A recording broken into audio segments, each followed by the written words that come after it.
Room ট্যুরটা তো তোমাদেরকে দেবো অবশ্যই, তার আগে হোটেলটাও তোমাদেরকে আমি একটুখানি দেখাই এক ঝলক। হাওয়াতে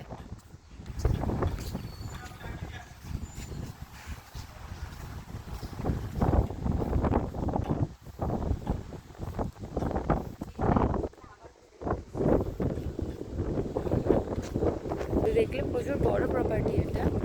আর সুইমিং পুলটাও ভীষণই বড়, তারপর বাচ্চাদের একটা এই যে খেলনার ইয়ে রয়েছে।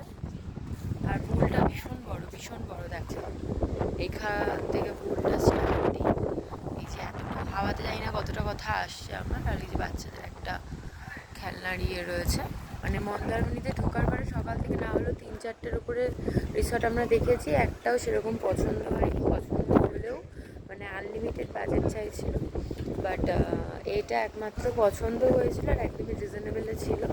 মানে ভীষণই সুন্দর। আর এখনও পর্যন্ত যা যা খাবার দাবার নিয়েছি সেগুলো সমস্ত কিছু ভীষণই ভালো ছিল, মানে ভীষণই ভালো ছিল। তো তোমরা যদি কেউ মন্দারমণি আসো তাহলে এটা কোনো প্রমোশন নয়, জাস্ট আমার ভালো লেগেছে বলে আমি মানে জানাচ্ছি সবাইকে।